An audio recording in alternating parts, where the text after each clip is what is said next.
Hello, my name is Cami Cook. Welcome to my presentation module for Understanding My Community. I live and work in Buckland, Kansas, and it is a very small southwestern Kansas town, and we are small, but we are mighty. We are very rich in our customs and our traditions. For example, we just celebrated Veterans Day. I like to say that the whole town shuts down for Veterans Day. We are able to have a relatively large parade for how small of our town and school is. We don't have school that day. Homemade chicken noodle dinner is prepared by a local group of women, and they said they had over 900 served this year, which is a very large number for our community. We have a school carnival that the Stuco students put on. And then, like I said, there's no school. So it's a day to celebrate those veterans and remember them and be with our families. Our Buckland School District is made up of 3 towns. Buckland is the largest, Kingstown and Ford, and we have just a handful of students that transfer over and ride the bus to get to Buckland.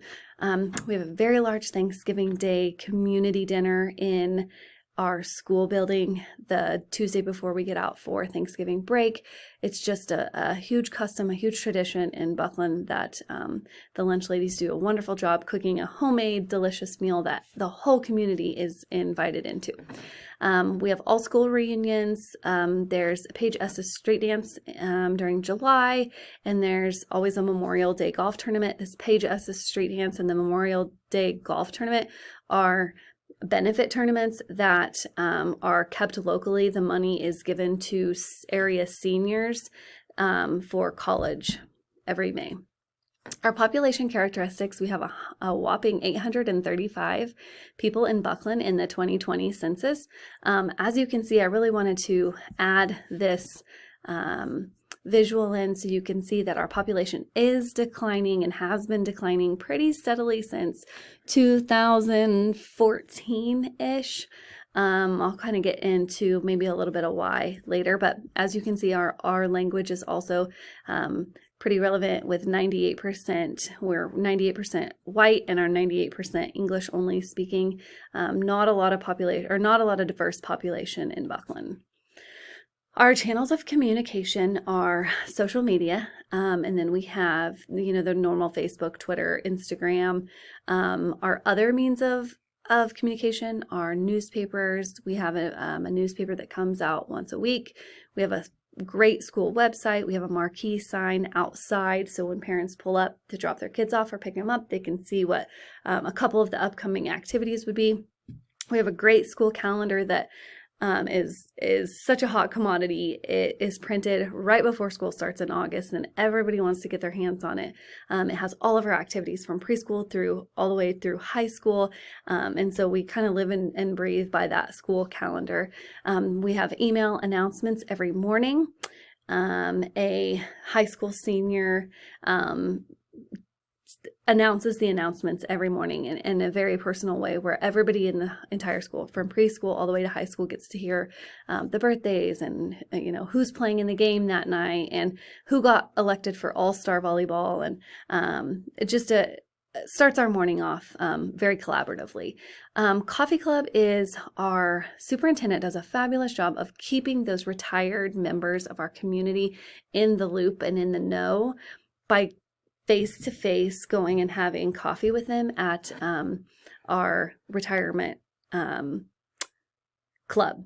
So they're more than likely not going to get on Facebook. They're not going to get on Twitter or Instagram. So he does a really good job meeting with them face-to-face. We did find out that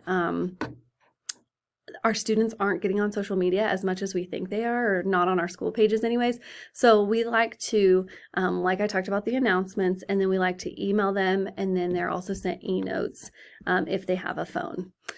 The community groups that we have in Buckland are the Lions Club, the Booster Club, Buckland Better Life Foundation, Awanas, Community Foundation of Southwest Kansas, WW.com, and then our Ministerial Alliance.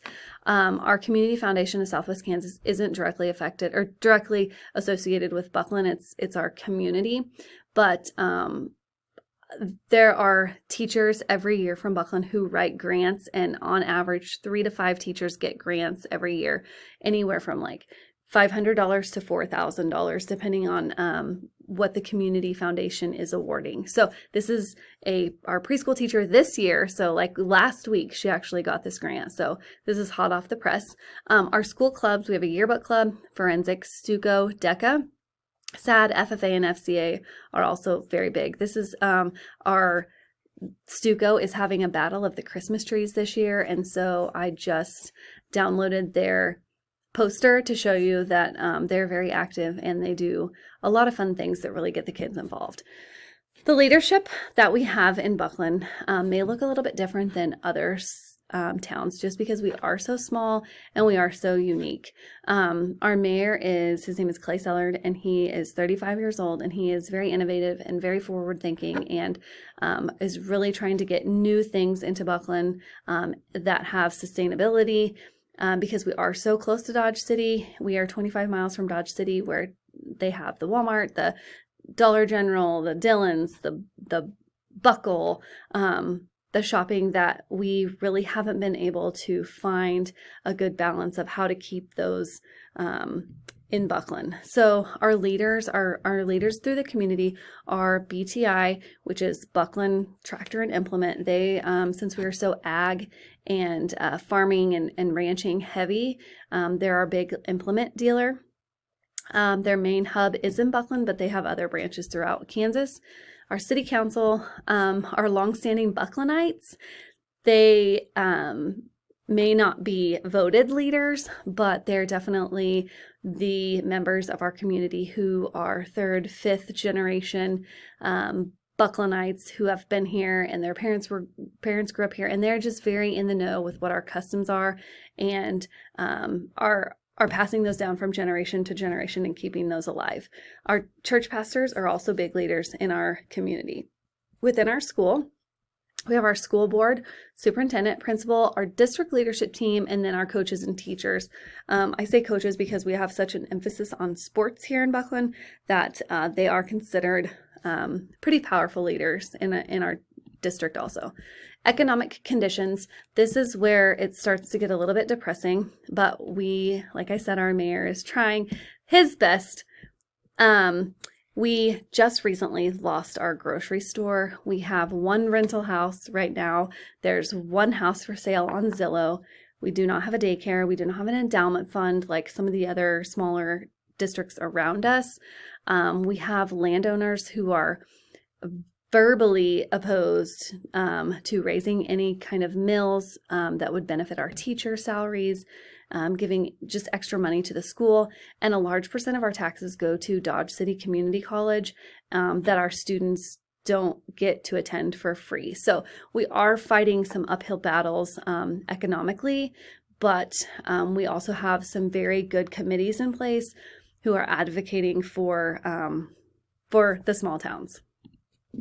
Our political structure is, I had a great conversation with our mayor today, and he says, according to him, that most of the political decisions have the most power coming from the voting boards. So the school boards, the city board, the hospital boards, they hold the most power in our town of Buckland. Our local systems of government is our city council, our school board, and our mayor. In other towns, it may not be the school board, but they definitely are very political leaders in our district. We do have some social tensions. We have some of our town is less than impressed with how our main street is being kept up. As you can see by this picture right here, it's a very recent picture of how unkept our sidewalks and our streets are. There's houses down Main Street that are low socioeconomic rental houses that aren't kept up the best, and that creates tension between the homeowners that are able to keep a nice yard and keep a nice house. They really just want Buckland to look better going down Main Street. We have, the typical group to group tensions in small towns.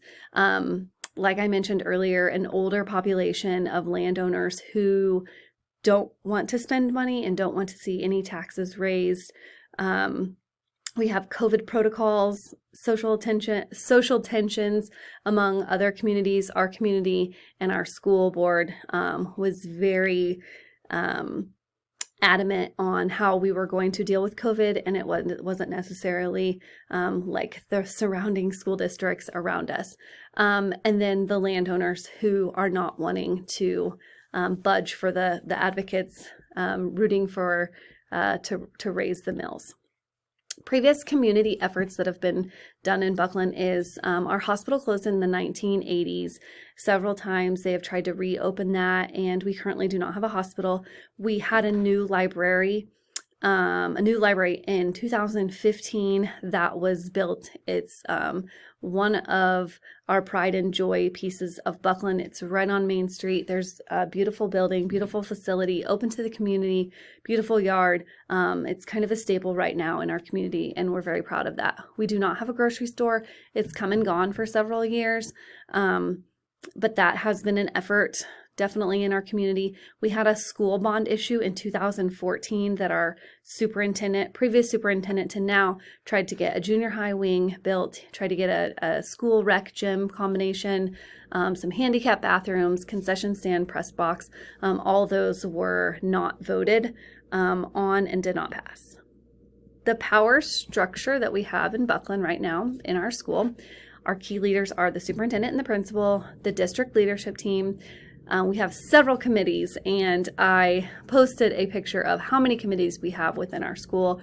We have a discipline committee, a library committee, negotiations, safety, faculty, grant. There's a lot of committees in our district, school board members, and then our teachers. Multicultural issues within our district. We always have more room for multicultural practices in our town because like I said earlier, we are 98% white and 98% English speaking, so there's not a lot of diversity. We have a very low ethnic diversity in our staff and in our students and our community. Our customs are very traditional. We are allowed to celebrate Christmas. We are allowed to celebrate Easter. Very Christian-based community. Along with very Christian-based school teachers, board members of that such. Very Republican-centered school board and community, and strong Christian faith presence in our school and our community. This is also a staple church. It is on Main Street. It's a beautiful building. The pastor is very busy in the community, and there's a strong faith base in our community. The public opinion about our school, we're known for sports. We are known to have good coaches, good facilities, good athletes. We love our traditions. We love our Veterans Day tradition. We love our Thanksgiving Day tradition. Anything that we have at school sports-wise is very well attended. Most things that the school puts on, elementary assemblies, music concerts, they're also very well attended by most families. Our school goal is to be the best small school in the state, and that's something that our new principal or our new superintendent brought in about 5 years ago, and that has been the goal of all of the committees, all the community members, and the teachers. Thinking back on this assignment, what I really enjoyed about it was how this taught me how to really reflect on the community that I'm in right now, but also if I become a member of a new community. Taught me how to really respect and fit in right away. The community that I'm in, nobody wants a principal to come in and just make changes and uproot all traditions and maybe not respect traditions. So having this assignment, I was able to really reflect on the community traditions in my town, but then in other towns as well. Every town is individual in their own way. I was also I very respect that the template was provided for me, because I think that if I would have had to come up with my own questions, my own research on a town, I wouldn't have been this deep. I may have just done population and the race and ethnicity and maybe poverty levels, but thinking about those deeper questions like the social how the tensions that the towns have was a really neat question that I loved how I had to ponder on that. So really enjoyed this assignment. Thank you for your time, and have a wonderful day.